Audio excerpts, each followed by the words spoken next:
Thank you so much for tuning into these. I love creating these and posting them. So, recently I put up another poll on my Instagram story asking about what I should do next, and 3 of the options ended up being a tie. So we're going to start off with special use airspace, as well as just anything other use airspace wise. Now the reason why I want to touch on this is because recently it seems that a lot of people are requesting airspace videos and how to read charts, which thank you so much. I love reading these charts and helping everybody else understand them too. Alright, so to start this off, I think we need to go to Florida here, just because Florida has a lot of different types of airspace, and we can do a little bit of review from the last video. So if you haven't watched the first video about that I did about Alpha Bravo Charlie Delta Echo and Golf airspace, I will link that somewhere in this video. So please go and give that a watch, because then the rest of this will make sense. So I am starting out at Daytona Beach Airport here. So this airspace on the surface at Daytona is going to be a Charlie. So Charlie is depicted by this, we call it magenta, which is kind of interesting because it's more of like a red-ish tinge. So by the magenta circles here. And that goes from the surface up to 4,000 feet. Awesome. So here's a little quiz from the last video. If you know the answer, please place it in the comment section below. So we are at, let's see here. We're at Woodland Lakes Air Park right here. And we're standing on the surface of this airport. What airspace are we in? So please put that in the comments, and I will let you know if you got it right. Alright, so we're going to first start with this A area right here. So you'll notice that it's kind of like a magenta tick marks. I call them tick marks, it's more like hashes. But this A293, now A293, that is an alert area. So an alert area usually just kind of warns pilots saying, hey, there's this issue in this area, so please monitor this, or please check the supplement for this, or where I train at, we have a box that says, hey pilots, monitor this frequency when you transition through this area due to the high amounts of traffic of student pilots training. So that would definitely make sense. So let's talk about this alert area specifically. So it says caution, high volume of flight training, surface to 4,000 feet MSL. Now, if you're not familiar with the Florida area, there is a major flight school that trains out of Daytona.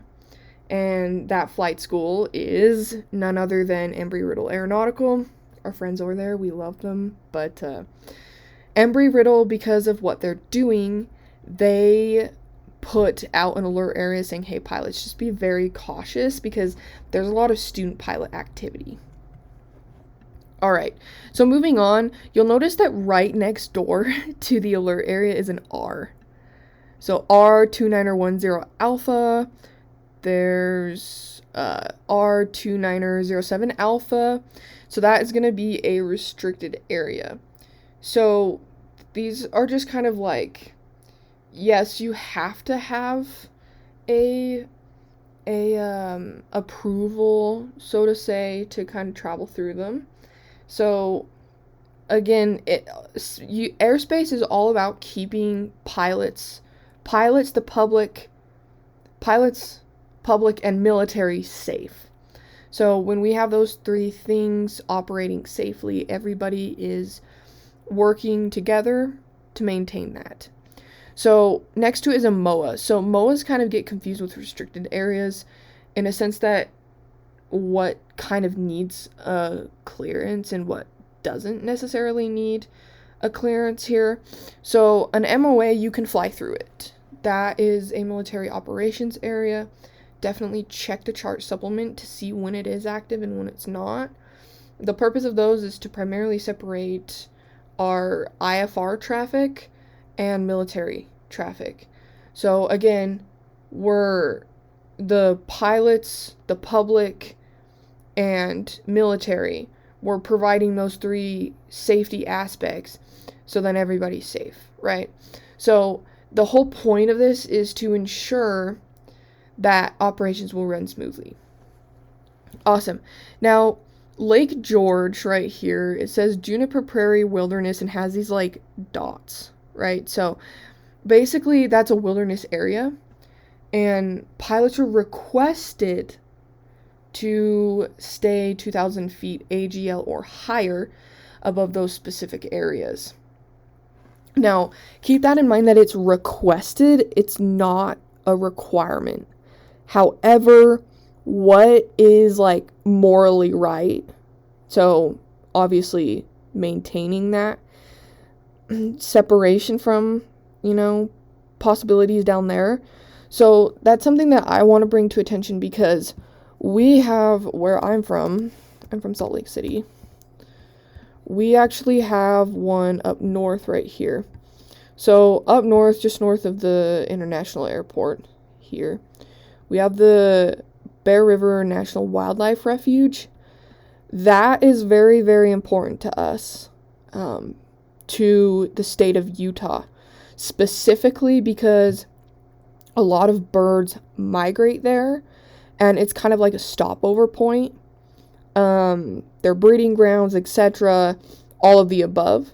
So basically it's saying, hey, please maintain 2,000 feet, as far as I can recall. I'm not 100% sure, so don't quote me on this, but this place has some, a little bit more endangered species fly into here, so it's definitely something that you want to be courteous about. There's also people hunting. You can go duck hunting over here. Basically waterfowl hunting. And so obviously that's something to consider, the noise, the birds, hitting a bird. People could be hunting down here, things like that. Now, of course, there's restrictions for them. So, but still, we should be courteous about what we do and what we don't do as pilots here. So let's talk a little bit about, while we're here, let's talk about this plant right here. So I'm not 100% sure what they use this for, but it's a national security area. So all it asks us is that they're requested to avoid flight at and below 8,000 feet MSL in this area, which makes sense. Again, we're protecting the pilots, the public, and the military. So I'm not 100% sure. I can't, say what they do here, but anyways, that's definitely something to watch out for. Now, when it comes to I wouldn't really say other use airspace, anyways, so we have this G here. So Heber Valley is a gorgeous airport, gorgeous area. I've never landed here. They charge hefty fees, but anyways, G. So this is like a glider area. So we can expect that they will probably be towing and launching gliders here at Heber Valley Airport. So we're going to want to check up on our chart supplements. We're going to want to check frequencies. We're going to want to, make sure that they are safe, because in reality, the gliders don't have engines. We do. So that's just something to be aware of. We move faster. It's hard to see a glider. Trust me. Very hard to see a glider. So as far as that goes, that's also something that you want to watch out for. Now, when we look at good old Tooele Bullender here, they don't launch gliders out of here, but they have parachute operations. Many people that I know have actually been able to go skydiving out of this airport. So there's actually a skydiving company that operates out of here, like all the time. And so that's why they have that here. So being able to understand what goes on at that airport, what airspace it is, the potential hazards, that's definitely something to watch out for. So yeah, basically watch out for those parachute operations areas and gliders. Awesome. So, while I try to find what I'm looking for, let's see. Vegas.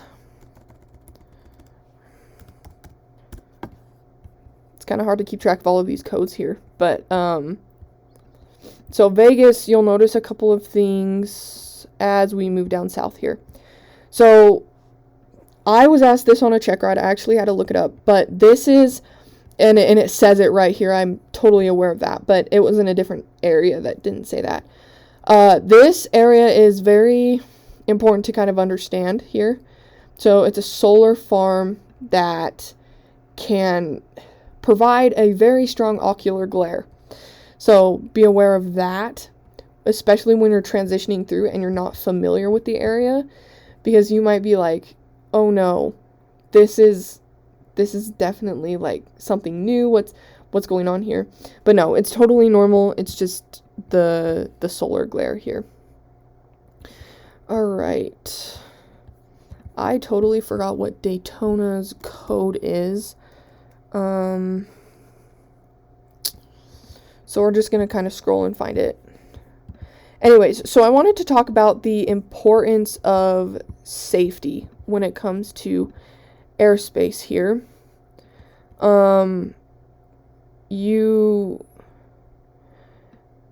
You want to be very aware of your surroundings, especially when it comes to flying to new airports, new airspaces, and because not all the time are you actually going to be familiar with the airport you're going to fly into. For example, I went on my solo,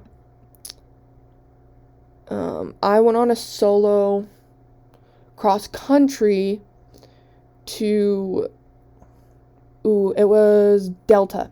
And I hadn't been to Delta, Utah for the longest time. And I had to do extra pre-flight planning in order to understand and build those gaps and say, hey, here's plan A, here's plan B, here's plan C. So as I was coming up with those 3 plans, I was able to, write down the data and understand, okay, I need to do this at this time, and if this happens, then I'm going to do this, if that makes sense. So I was like, okay, here's the runways. If the wind is this, I'm going to use this. If the wind is that, I'm going to use that runway. If I can't land at Delta, I'm going to go land at Nephi.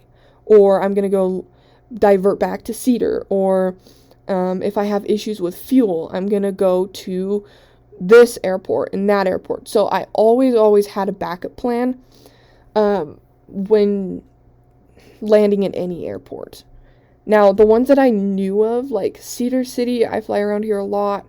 I still always have 3 plans, but, it just depends. And it depends on the weather. It depends on my personal minimums, how I'm feeling that day. So definitely take into consideration all of that.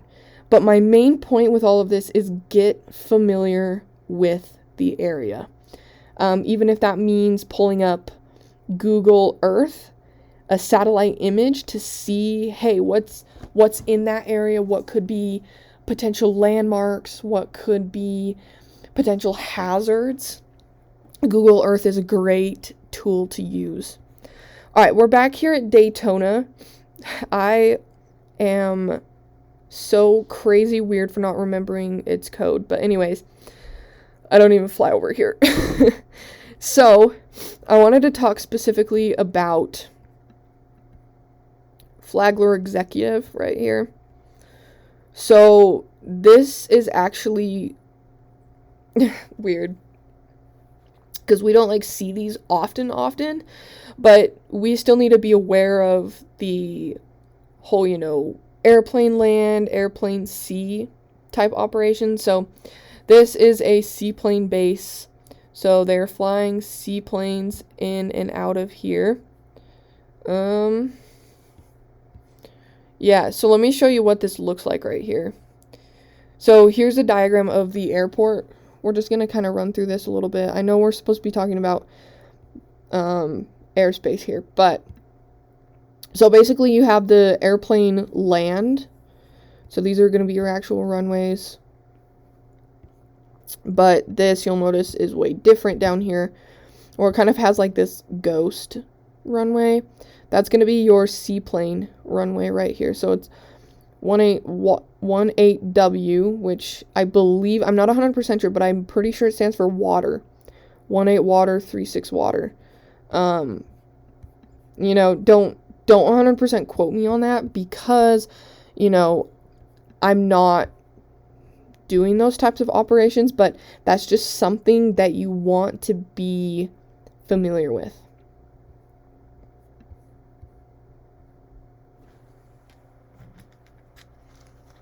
Alright, so we're going to talk a little bit about the coast here. You'll notice a couple of weird things. We got the Orlando terminal area. Pilots are encouraged to use the Orlando VFR TAC charts for flights below 10,000 feet. And then it gives you examples of the Bravo altitudes. So this starts at 3,000, ends at 7,000. So a few things to note over here. We have a warning area.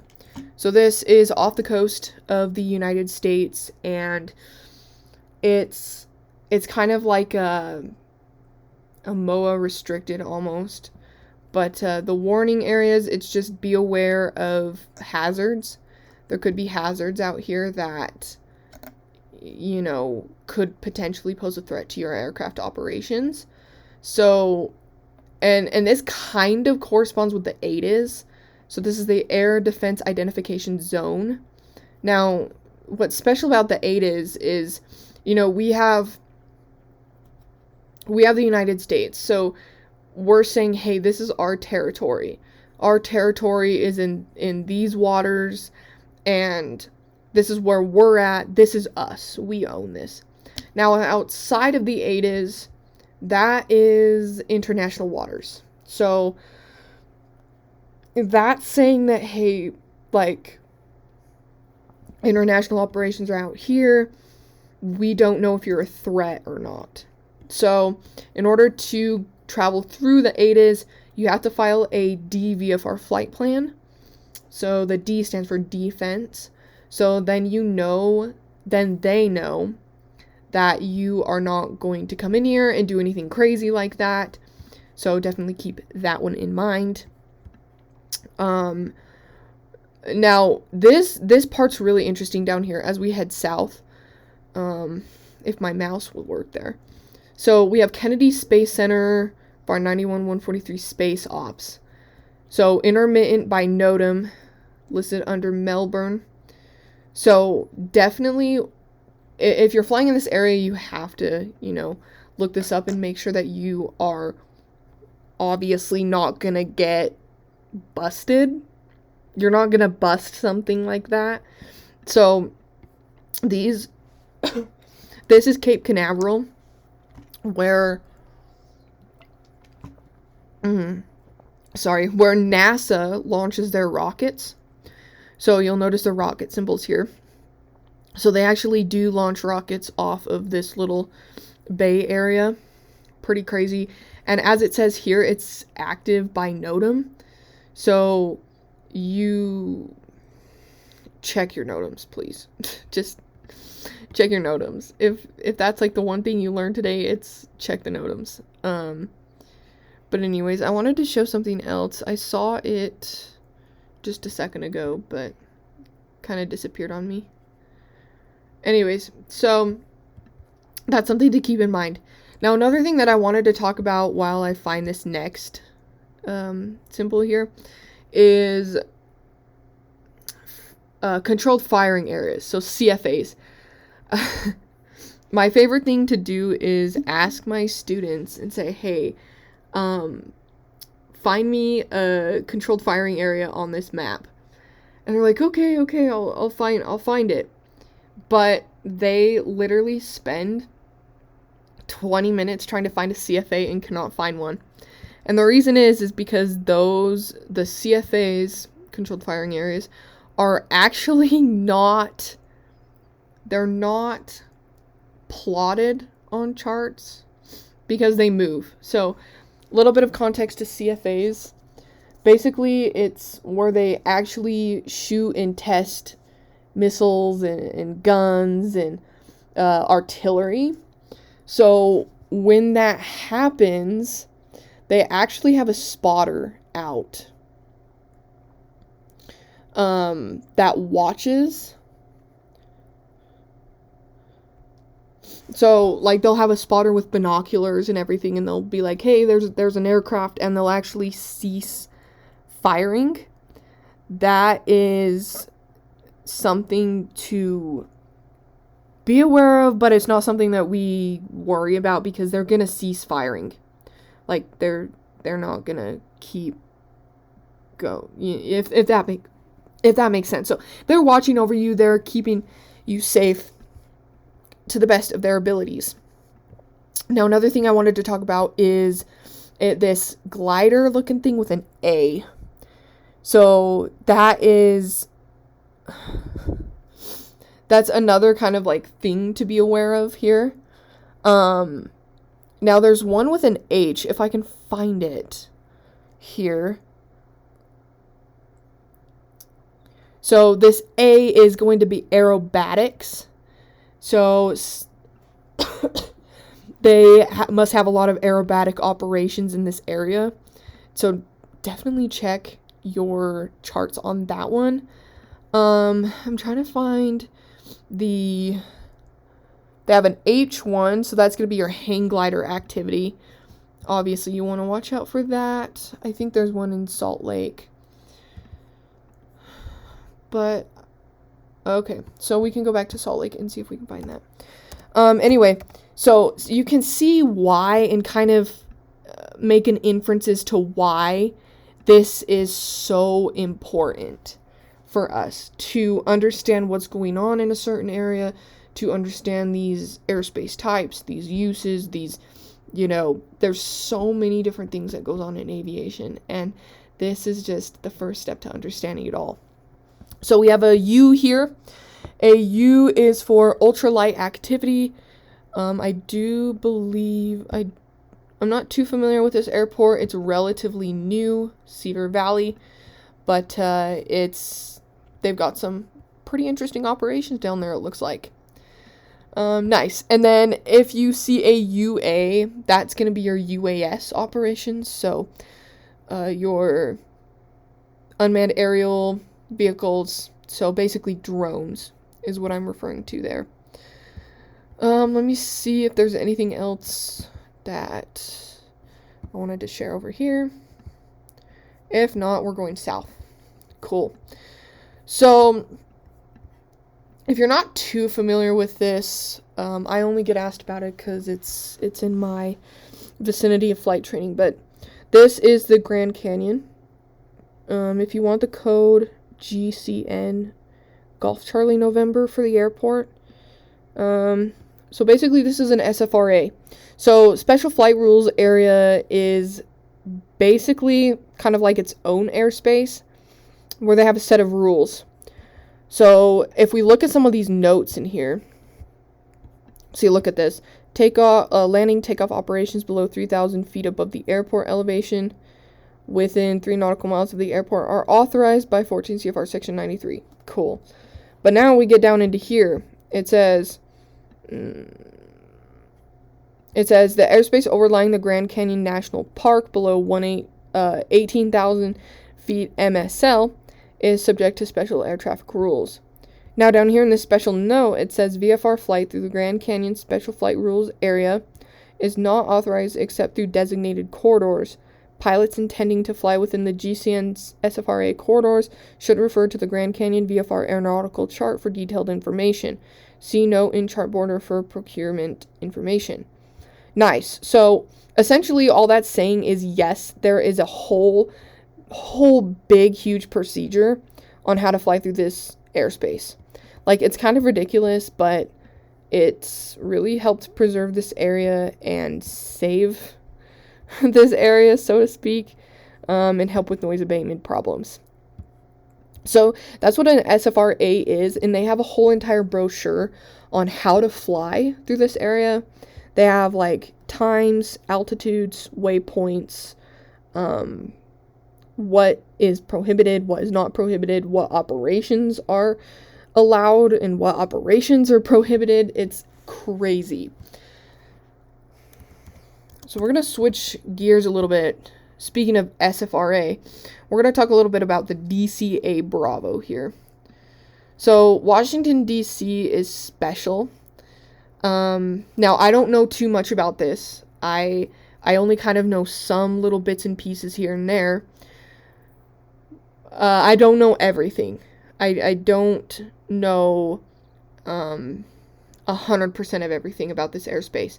But you have to have special training to transition, to land, take off at, within, let's see what it says. Special awareness training required within 60 nautical miles of the DCAVR DME. So basically within 60 nautical miles of this area, you have to have special awareness training. So, like I said, highly, highly protected.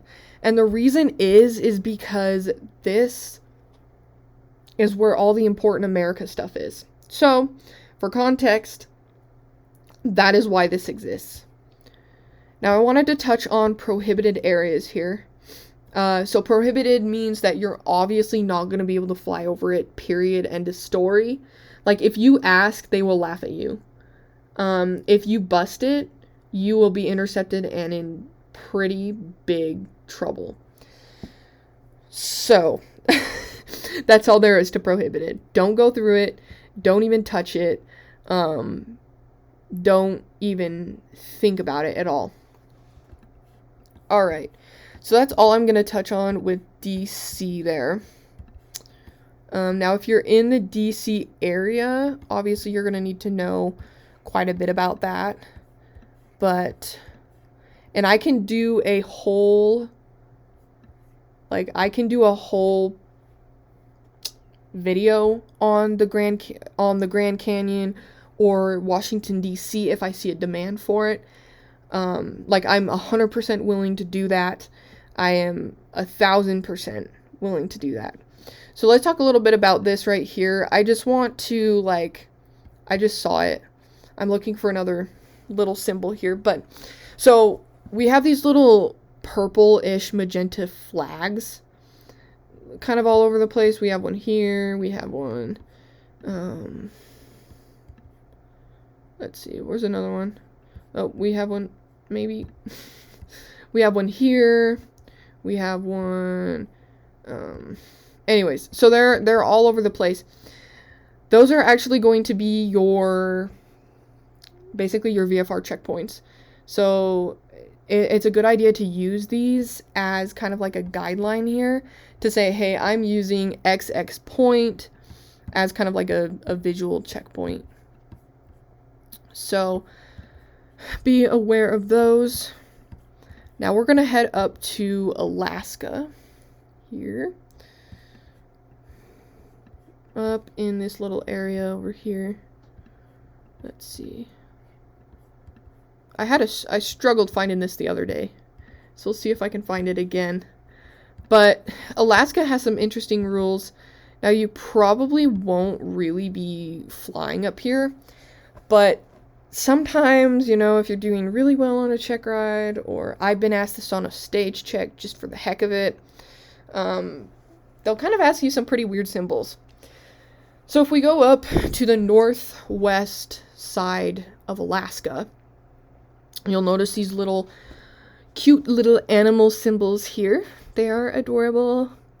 They are actually sea lions, sea walruses. So this basically says that Alaska Maritime National Wildlife Refuge includes offshore public lands on islands, islets, rocks, reefs, and